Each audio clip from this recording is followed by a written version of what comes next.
O anong nangyari? Bakit nangarap 2 years yun, ha? 2 years. Nung simula po nung nung 1 year po, di ba, okay naman po. Tapos hindi ko alam, hindi ako aware sa relationship mo. Huwag mo ako i-quote. Kami nag-i-interview. Tapos yung sumunod po noon, nung isang taon po na pagsasama po namin, nung nag-start po yung pandemic, hindi na po siya naging okay. Dahil? Dahil po sa naging streamer po siya ng isang game. Tapos wala na po siyang communication sa akin. Hindi niya na po ako pinapansin pag nasa bahay po nila ako, ganun. Puro laro po siya. Kahit nandun ka sa tabi niya, naglalaro pa din siya. Opo. Kumbaga, ano po siya, parang na-addict na siya sa laro po.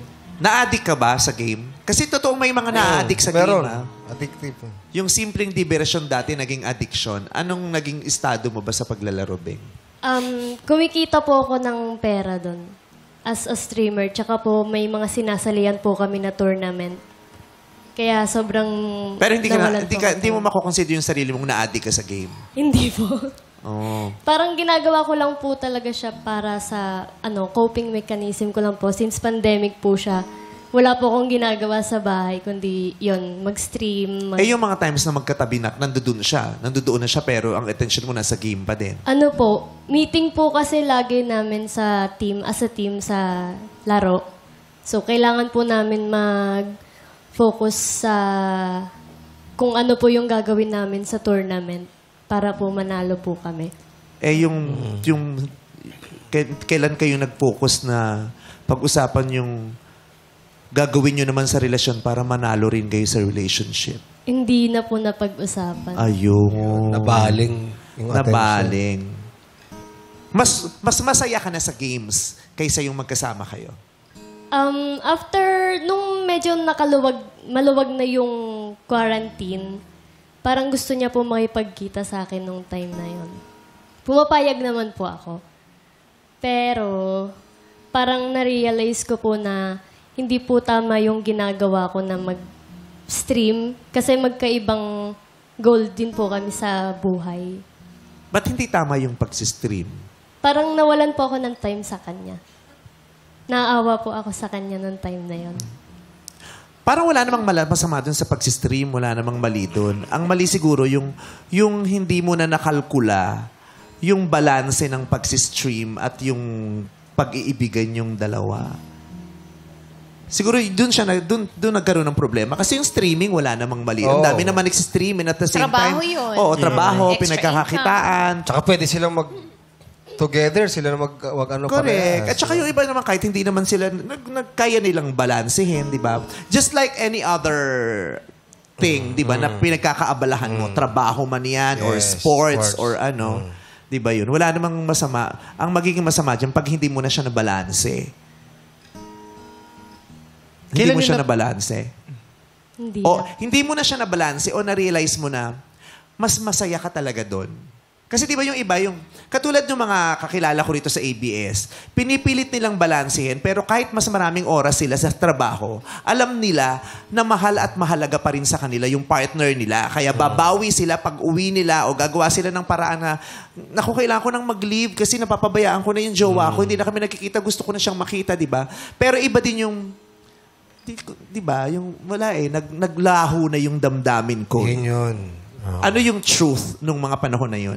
Naglaho ba o hindi mo lang nabalanse? Pero mahal, gustong-gusto mo pa rin siya? Naglaho po. Sabay tawa.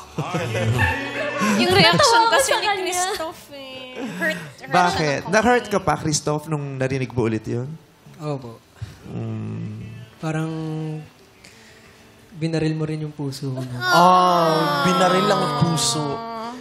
Grabe. Nung hiniwalay, paano hiwalay sa text lang? Yes po. Nag-explain po siya na naawa na ako sa'yo, ganun. Tapos, itigil na natin to, ganyan. Ako naman po, pinaglalaban ko. Tapos, pumupunta pa po ako sa kanila.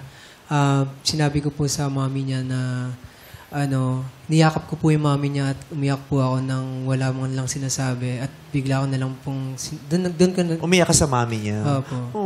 Kasi nahihirapan po ako. Parang hindi ko alam kung di po niya kasi sinasabi sa akin yung dahilan. Nahirapan po ako na parang di ko alam kung anong dahilan. Parang bigat na po ako. Ganun. Pero at least honest si ano ha? Oo, Christoph. Si nawala. Beng. Yung, Si Beng. At saka naramdaman niya na parang nahihirapan niya nga si Christoph. Kaya, correct. pinutol kaysa paasahin ng Kasi paasahin kaysa yung nandyan lang yung isa na mukha na siyang tanga pero wala ka naman. Sinabi niya na rin yung katotohanan ng sitwasyon niya.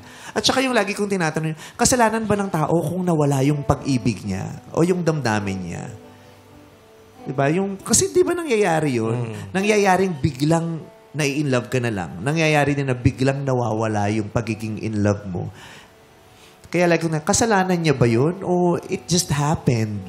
Di ba? Na hindi mo rin naman siya masisisi. Wala eh. Ang maghalaga na hinarap niya yung wala na ako nararamdaman eh. Tapos naging fair siya kay Christoph nung panahon na yun.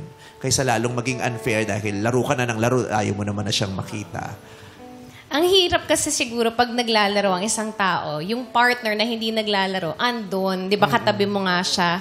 Tapos, hindi ka naman pwede mag-AFK or away from keyboard. Hindi mo pwede i-stop. Kung kunwari biglang may kwento siyang gustong ikwento or maglambing siya, hindi mo pa siya pwedeng pansinin hanggang matapos yung game. Oo, kasi tournament yan eh. Pero, what you guys do after the game is very important. Yeah.